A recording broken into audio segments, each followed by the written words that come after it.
olá! Estamos começando mais um programa Business Networking aqui da TV Geração Z, direto aqui de São Paulo, Avenida Paulista. E eu tenho aqui em nossos estúdios Gisela Cassoi.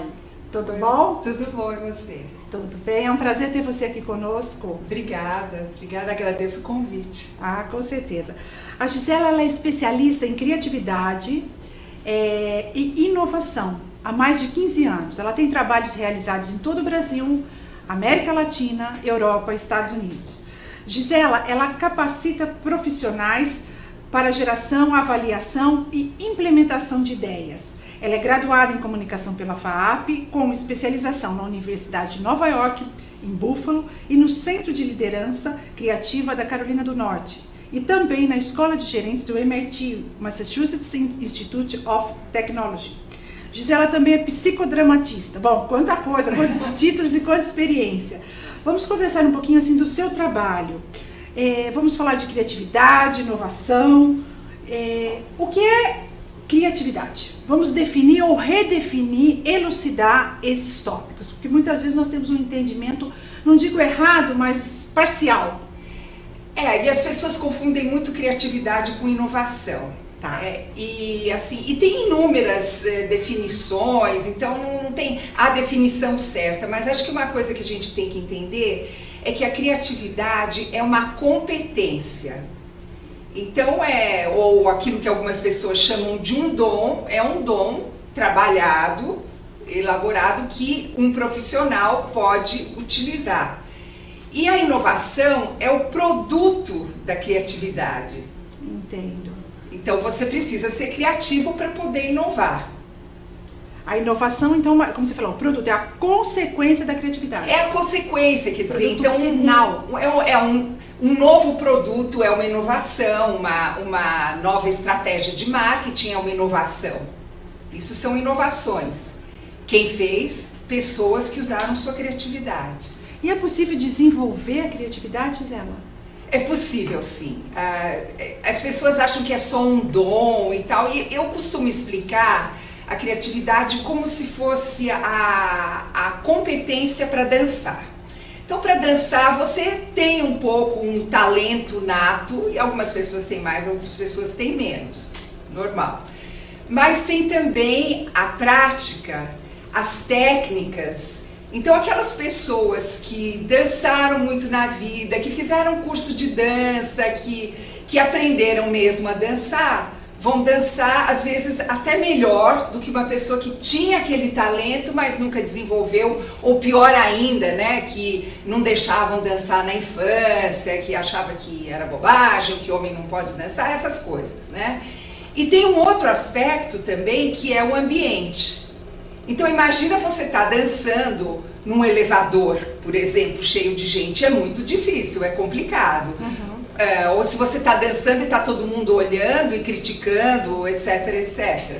Você vai dançar bem num baile, com espaço, com uma música boa. Um ambiente adequado. Então é um ambiente adequado. Então você pode transferir essa questão do ambiente também para as empresas. Certo. Bom, e hoje nós vamos entrar no campo assim, de levar isso para o mercado de trabalho, né, uma vez que hoje é fundamental essa questão da inovação. Por que ela é tão importante hoje nas empresas, Gisele, a inovação? Basicamente por causa da concorrência. Então as pessoas e as empresas, elas precisam se diferenciar. E até os fins dos anos 90, você pode dizer que as empresas venciam a concorrência reduzindo preços. Só que hoje em dia o dinheiro está mais curto, né? Uhum. Então imagina assim, eu baixo o preço, o concorrente baixa o preço. Aí eu tenho que baixar mais, o concorrente tem que baixar mais. Daqui a pouco os dois quebram. Uhum. Ainda existe a estratégia de reduzir os custos para você abaixar os seus preços. Só que você tem que ser muito inovador para reduzir esse custo. Tá? Para que não haja um prejuízo. Para que não haja um prejuízo e para que o concorrente não copie na semana seguinte. Exato. Senão, que vantagem, né? Então, eu vou te dar um exemplo, que foi o que a Dell fez No começo da Dell, a Dell não vendia computadores em lojas. Ela só vendia por telefone, acho que naquele tempo não tinha venda pela internet, ou era uma coisa incipiente. Então, com isso, ela conseguiu baixar os preços muito. Mas ela inovou o modelo de negócios. Eu posso te dar até um outro exemplo. Eu gostaria que você nos elucidasse, para que fique bem claro, porque nosso programa tem foco, como falei, em empresários, né? É importante ter muito bem claro, né, esses conceitos. Tá. Quer ver o restaurante Aquilo? Tá. Ele foi uma inovação, agora já é uma coisa consagrada, né? Mas foi o que a gente chama de inovação em processo. Então é um processo diferente, né? Você que vai lá, você que se serve e tal, que permitiu com que os custos daquela refeição que a gente faz no restaurante Aquilo fossem menores. Então esta inovação que permitiu que você abaixasse os seus preços. E essa foi uma inovação, não sei hoje em relação a alguns países, mas nós tivemos aqui há pouco tempo a visita de um diretor do BNI, que ele veio para cá, ele é inglês, e ele fotografou a pessoa pesando a sua comida, que ele falou, não, eu não acredito. E há pouco tempo estive em Roma também, e um restaurante por quilo, eu falei, cadê o brasileiro que é dono? Não deu outra, era de um brasileiro. Porque é uma inovação, acho que foi, não tenho certeza, mas pelo que eu vi não é comum, né? Ou é em outros países? Não é. Olha, para ser bem sincera, o primeiro restaurante por quilo que eu vi na minha vida foi nos Estados Unidos. Tá. Mas também foi uma coisa que não pegou. Depois eu não vi mais, acho que não existem outros. Aqui pegou. E eu quero até aproveitar esse gancho para te dizer que o processo de inovar não é só ter a ideia. A ideia não se vende por si. Você tem que ter uma ideia que vá atender a esse mercado. Por que funcionou no mercado brasileiro? Porque brasileiro não quer comer hambúrguer na hora do almoço. Quer arroz, feijão, quer a refeição uma mesmo, diversidade. né? Então isso já era uma coisa mais adequada para o público brasileiro e também foi uma coisa que soube ser bem vendida. Nos Estados Unidos ficou aquele restaurantezinho só, não vi mais também. Gisela, é um assunto simples, mas não é fácil. É fácil, uma vez que tem, assim como você falou, são detalhes. Eu acredito que uma profissional como você possa nos ajudar. Porque a princípio, inovar, vou ter uma ideia. Existem tantos, é uma engrenagem, como você falou, tem que ver o mercado, tem que estudar aquele mercado, características sociais, climáticas, enfim, uma série de fatores. O brasileiro, como você falou, tem um hábito diferente do americano. Essas duas pessoas que eu citei, essas duas situações foram na Europa.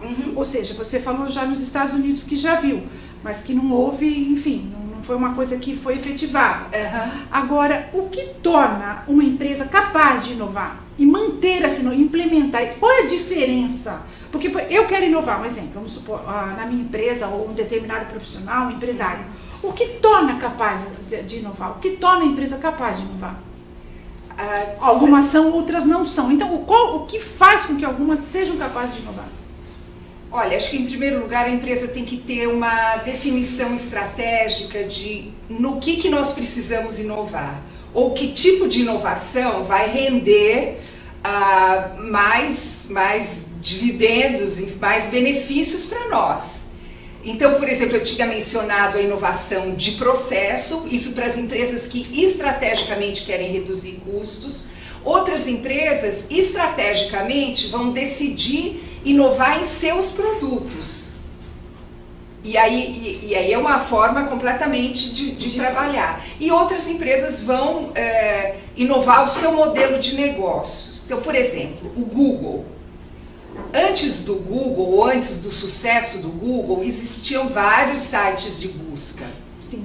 A grande revolução do Google não foi o produto, mas foi a forma como ele comercializou esse produto. Ou seja, de graça para todo mundo, tendo assim, quase que literalmente toda a informação disponível no mundo e vivendo dos anúncios. Sim. Ou seja, e nós conhecemos o Google hoje como o Dr. Google, porque tudo que se precisa direto no Google. Pois é. Não é?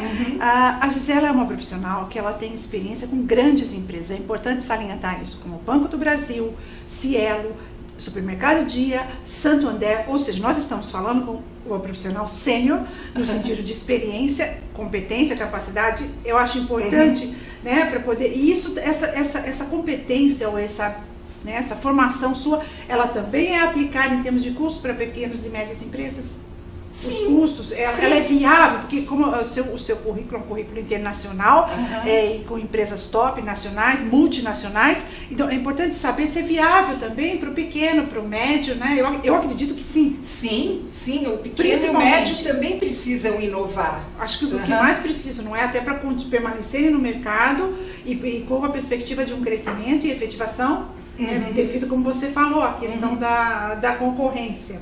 Mas deixa eu voltar àquela tua questão. Você falou o que a empresa precisa fazer para inovar. Então eu falei da questão da definição estratégica, e aí assim, tem um tripé, vamos dizer. O primeiro é capacitação, porque as pessoas pensam que criar, que inovar é uma coisa espontânea, ou aquela história, né? Ou você sabe ou você não sabe. E na verdade não é bem assim. Você pode estimular e principalmente incrementar a tua capacidade criativa. O cérebro humano, ele é feito para trabalhar na memória. Quer ver? Se eu fizer assim, ó, dá um treco, né? Porque a cabeça da gente já fez o tantã. Tantã, com certeza, foi buscar, né? Então ele é como assim, o cérebro já escorrega e já vai naquele repertório que a gente já tem. Então, para a gente pensar criativamente, a gente tem que fazer um esforço e colocar o nosso cérebro num outro canal, numa outra forma. Sair desse modelo. Então isso faz parte da capacitação. E não é só capacitação só para você criar, gerar ideias. Você tem que saber avaliar as ideias e ver quais ideias vão ser as melhores depois daquelas ideias que eu tive. Você tem que estar capacitado a vender a ideia, divulgar a ideia, porque você falar uma coisa nova para uma pessoa é diferente de você falar uma coisa que a pessoa vai entender imediatamente. Inclusive, eu dou muito treinamento para vendedores que vão vender produtos inovadores. Porque toda abordagem tem que ser diferente. Voltando ainda para a capacitação, você tem que saber avaliar riscos também. Inovação envolve riscos. Então tem todo esse aspecto. Então, além do aspecto capacitação, tem um aspecto ambiente, a cultura organizacional. Então, para isso, você precisa treinar líderes para que eles se tornem estimuladores, inspiradores das suas equipes. Ainda existem empresas que, quando um líder vê que alguém da sua equipe dá uma ideia, ele fica morrendo de ciúme, fica com raiva. Como é que eu não tive essa ideia antes? Sim. Aliás, esse como é que não tive essa ideia antes, todo mundo tem. Mas você vai mudar o ambiente da empresa quando esse líder passar a ser reconhecido pelas ideias que a equipe teve e não só ele. Não, exato. E finalmente o outro aspecto que deixa as empresas inovadoras é a questão da estrutura. Então, assim, a estrutura quer dizer, como é que você garante que a ideia chegue para a pessoa certa, na hora certa, que tenha alguém que vai implementar. E aí você falou aquela comparação entre a grande empresa e a empresa média, a empresa pequena. As empresas grandes precisam de uma estrutura mais sólida para garantir que a ideia chegue na pessoa certa e que seja realmente implementada. Senão ela se perde. E eu acho que, não sei pelo que e é nesse ponto que eu acho que a importância de um profissional, no caso profissional da sua área, para estar conduzindo esse processo. Porque nós sabemos, eu ouvi uma colocação que eu acho que ela é pertinente, aliás eu já li e vi várias, eu vou citar uma apenas, que o mercado corporativo hoje, ele é o coliseu moderno. Em que sentido? São gladiadores. Conforme você vai subindo no nível hierárquico, Gisela, a gente tem que ser realista. Né? Como você falou dos ciúmes que gera. De repente, nós estamos falando de diretores, pessoas altamente capacitadas que buscaram se desenvolver e de repente o outro vai ter uma ideia que ele vai subir no Olimpo. E a gente vê isso todos os dias em revistas de negócios, em artigos, em publicações, material científico, dessa questão, né, dentro do ambiente corporativo. A questão, então, se não houver uma pessoa gerenciando isso, uma pessoa externa, geralmente, por isso a importância dos consultores, essa ideia ela vai ficar paralisada, ela vai ser truncada num determinado ponto, porque ela mexe muitas vezes com a estrutura de ego, muitas vezes não, na maioria das vezes com estruturas de ego, que tipo assim, é mais vantagem às vezes. Eu tive um caso próximo a mim, um profissional altamente capacitado, contratado aqui no Brasil, uma empresa multinacional, ele foi contratado pelos Estados Unidos, ou seja, veio uma pessoa para essa contratação, e ele se destacou muito rapidamente. O que acontece? Ele respondia direto para os Estados Unidos, ele não respondia local. O presidente local aqui, era um senhor na época de 65 anos, o que ele fez? Demitiu. Arrumou uma estratégia, porque ele falou, ele vai pegar meu lugar. Essa questão, então, ela é muito assim. Agora, no entendimento até leigo da situação, uma pessoa que gerenciasse novas competências, desenvolver inovação, criatividade, talvez poderia colaborar em situações como essa, não talvez essa específica. Você lembra que você entrevistou o Fábio Costa recentemente, sim. Né? E ele, que é um headhunter, sim. Recrutador de talentos, e ele mencionou assim, não venha com aquele show de ego, as empresas não estão querendo mais grandes egos, as empresas estão querendo e precisando de grandes líderes. Ou seja, são pessoas que brilham, mas cujo brilho ilumina a equipe, e não cujo brilho ofusque a equipe. Isso é uma grande mudança na mentalidade das empresas.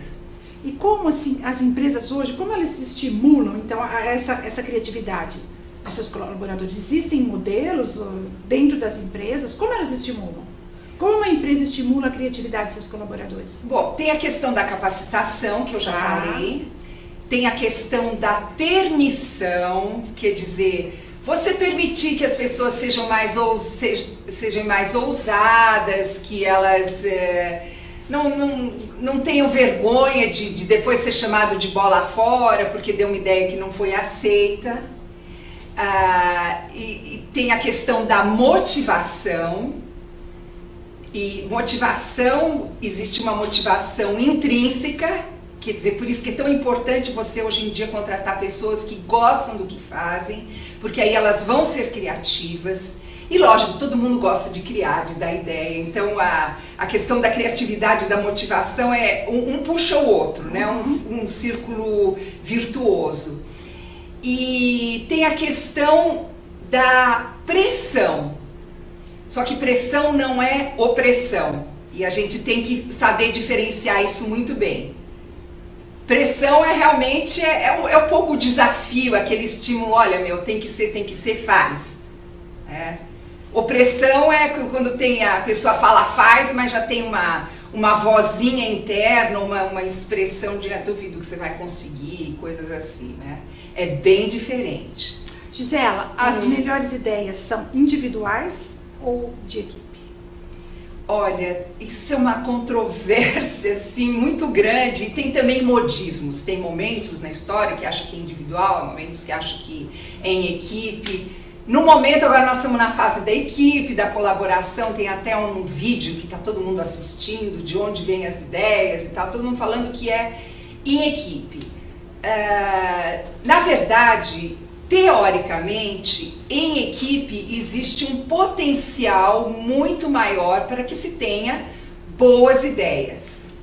Agora depende da equipe, porque se for aquela equipe que tem aquela turma do deixa disso, ou aquela pessoa que vai esculhambar as ideias e tal, que é uma coisa que se observa muito, a equipe é boa para ideias mais simples, porque ainda por causa da turma do deixa disso.